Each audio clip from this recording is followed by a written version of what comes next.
que participan, el juez Greenwood. Él hacía una consulta muy precisa a Bolivia, consulta que tenemos que contestar como país el viernes, ya en la réplica de Chile. ¿Qué decía él? La tengo acá textual. ¿En qué fecha mantiene Bolivia que se concluyó un acuerdo respecto a la negociación relativa al acceso soberano? Esta pregunta quedó dando vueltas en la mente de los bolivianos y posteriormente salimos con este contraargumento de que el juez había sido colaborador de Chile en el litigio que tuvo Chile con Perú. Había colaborado a Chile desde el año 2008, entonces muchos dijeron, no debería este juez haberse excusado, como ya lo hizo otro juez que también colaboró con Chile. Bien, el procedimiento de la Corte Internacional de Justicia, con sede en La Haya, prevé que los magistrados actúen con apego al derecho internacional, a los principios del derecho internacional y sobre todo al derecho y a la equidad. Si un magistrado, en virtud de la competencia que ejerce, se acerca a una de las partes y realiza algún cuestionamiento, es porque tiene la plena potestad de realizarlo. Su accionar se verá en el transcurso de los debates y alegatos y antes de emitir un fallo de fondo. No obstante de ello, debemos aclarar, para que el público tenga conocimiento, que los magistrados deben actuar de forma imparcial, independientemente de la nacionalidad que tengan. Él podría ser chileno o uno de ellos podría ser del continente americano, venezolano, peruano e inclusive boliviano. Y los magistrados, al momento de haber asumido esa gran responsabilidad de fallar en un litigio de carácter planetario, de carácter internacional, omiten su nacionalidad y sus intereses particulares. De manera que, yendo al fondo de la consulta que él realiza en pleno ejercicio de sus facultades, no obstante de haber sido asesor de la parte contraria, él debería actuar, reitero, de forma imparcial, independientemente de los intereses que hubiera tenido en casos anteriores, de forma profesional y ética sobre todo, evitando dar susceptibilidades a las partes. Este sería un planteamiento. No obstante de ello, Bolivia podría plantear su recusación si es que viera que tuviera algún interés evidente. ¿Existe esa posibilidad entonces? ¿Puede un país recusar a un juez? Existe la posibilidad de la recusación cuando las partes o los magistrados tienen interés directo o indirecto en el proceso. La pregunta específica del juez Greenwood, ¿da pie a la susceptibilidad que está existiendo? De ninguna manera. Los jueces, en virtud al principio de mediación, tienen la potestad de tener un acercamiento a las partes y de cerciorarse y evidenciar cuáles son los motivos y intereses de cada una de ellas. De tal manera que en los debates puede haber interrupciones, cuestionamientos, preguntas, puede haber que una de las partes interesadas también presenten testigos e inclusive peritos. ¿Esta consulta no había sido ya contestada durante la extensa exposición de Rodríguez Belcé y nuestros abogados, haciendo mención a las 6 fechas en las cuales se hubieron acercamientos de negociación? Quisiera recalcar y poner de manifiesto que luego del Tratado de Paz de 1904, Bolivia y Chile, si bien zanjan el tema de límites y otros, y hablan sobre temas relativos al comercio internacional, puertos, aduanas y otros, queda pendiente a través de actos unilaterales, manifestaciones de voluntad de ex embajadores, plenipotenciarios, representantes y expresidentes, cual es el caso del último del año 2000 aproximadamente, donde Michelle Bachelet suscribe un acta de entendimiento con los representantes de Bolivia de más alto nivel y se denomina la Agenda de los 13 puntos. Estos actos unilaterales en la doctrina del derecho internacional se han venido a denominar la teoría del estoppel, y la doctrina del estoppel establece que cualquier manifestación unilateral y o bilateral de los representantes de un Estado constituyen fuente del derecho internacional. Es de esta manera que Chile siempre ha manifestado su interés o su voluntad expresa de negociar con Bolivia, y Bolivia, ante ese ofrecimiento, evidentemente se ha acercado a la parte contraria con el interés de llegar a un entendimiento y como principio o inicio de una negociación son estas manifestaciones que han sido constantes en una línea permanente a través de más de 7 décadas en la historia. Vayamos avanzando con la siguiente observación que realizaba el equipo de juristas chileno. Ellos habían percibido que en la presentación de alegatos de Bolivia se había planteado más un respaldo a la demanda marítima que a la competencia de la Corte Internacional de Justicia, que es precisamente lo que ahora se está analizando. Felipe Bulnes, cuando hizo su exposición, acompañado por los abogados, por la defensa que apoya al gobierno chileno en este caso, ellos hablaron específicamente de la competencia de la Corte Internacional de Justicia, haciendo alusión al Pacto de Bogotá de 1948. No hablaron mucho del tema marítimo, simplemente dijeron esto se cerró en 1904. En cambio, Bolivia habló bastante de la demanda marítima, habló bastante de las fechas en las cuales se dieron precisamente los compromisos a los que usted hacía mención. Entonces, ¿percibe usted que esta observación chilena es pertinente? Bolivia no se enfocó en lo que en realidad está tratando este pequeño juicio dentro del gran juicio. Bien, debemos considerar que la Corte Internacional de Justicia tiene plena competencia para conocer diferendos en el área internacional y sobre todo en el momento en que uno de los estados del planeta incumple con sus compromisos. Y la demanda de Bolivia es específica, es concreta.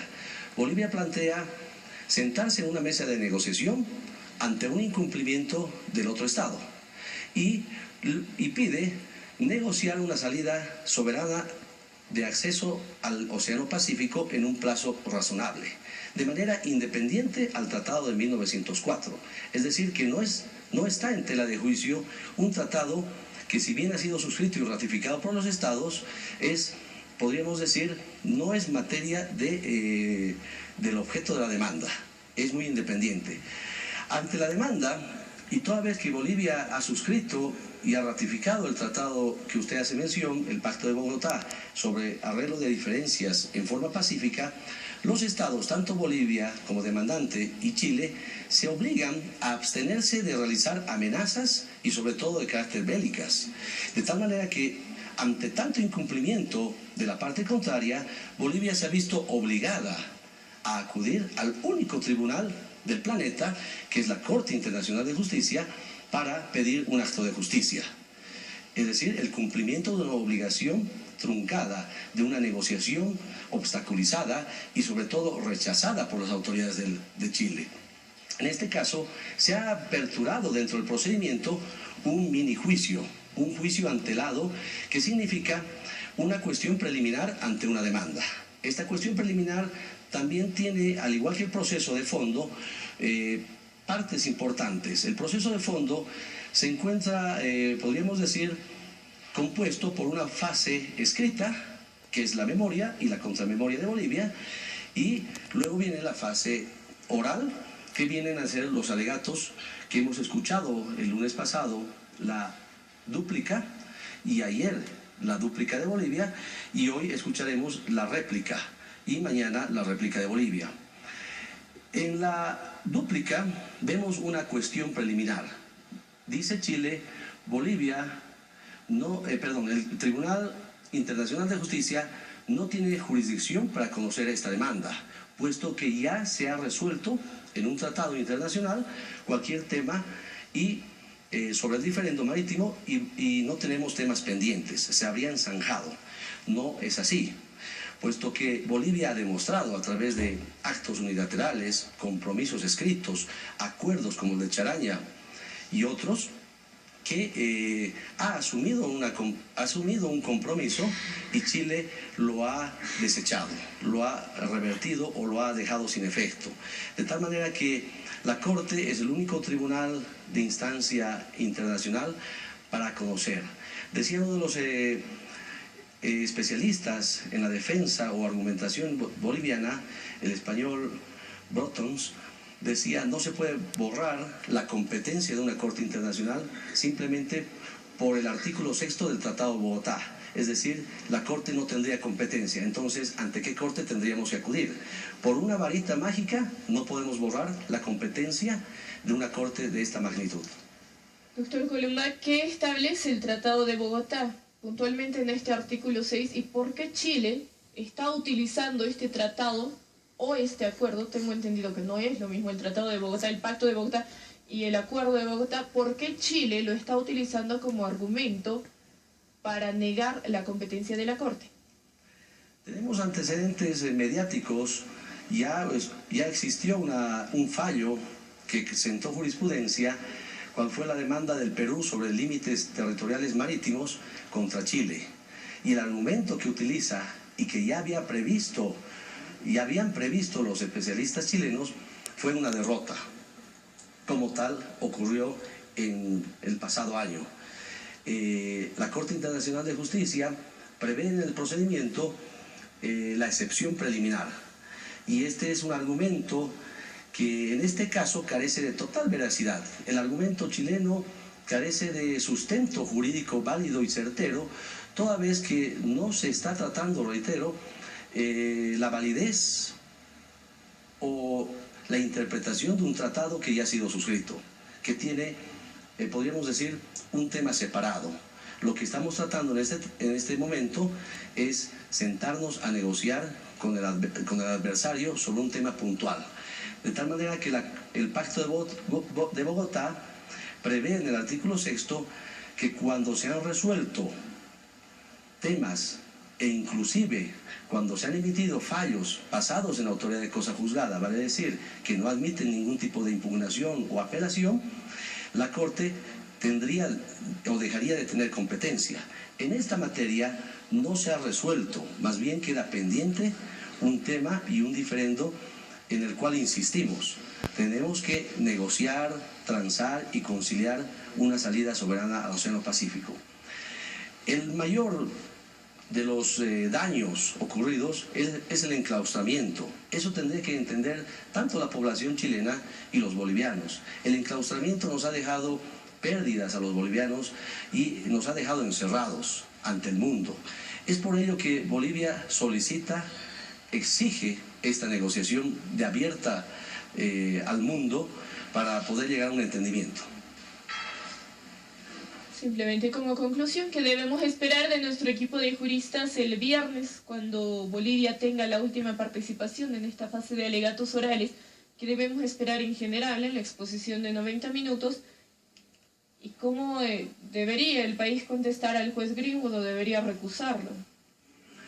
Interesante pregunta. Evidentemente, en la réplica del viernes, en las 3 horas que tenemos como participación, la delegación boliviana va a ratificar, primero, que la excepción planteada por Chile carece de fundamento. Son 2 temas separados, habíamos manifestado, uno el Tratado de 1904 de Paz y Amistad y uno sobre la competencia de la Corte Internacional de Justicia. Al haber suscrito ambos países, la Corte es plenamente competente para conocer esta demanda. Por otra parte, Bolivia, además de ratificar su argumento, ha sido contundente y, obviamente, nuestro delegado Rodríguez Belcé tiene unas bajo la manga. Es una estrategia que ya ha planteado la Dirección de Reivindicación Marítima en este proceso contencioso civil judicial para que el mundo entero aplique el principio de equidad, solidaridad y de respeto a los tratados, convenios y actos unilaterales que las autoridades realizan en representación de un Estado. Es decir, que Bolivia el viernes en la réplica, además de ratificarse en su posición, considero que de pleno va a demostrar a los magistrados de la Corte Internacional de Justicia que tenemos la razón. ¿Debería o no debería recusar a Greenwood? Considero que no es necesario porque él en el ejercicio de sus funciones tiene plena competencia para realizar cuestionamientos a las partes. Le agradezco muchísimo, doctor Asdrubal Columba Jofré, especialista en Derecho Diplomático y Relaciones Internacionales, por darnos luces para ayudarnos a comprender esto que tiene tan interesado absolutamente a todo el país. Muchas gracias. Muchas gracias, muy amable, María. Continuamos, por favor, en el Mañanero. Hacemos un paréntesis, tenemos consejos para ti. Venga con nosotros y por supuesto comienza a disfrutar el momento.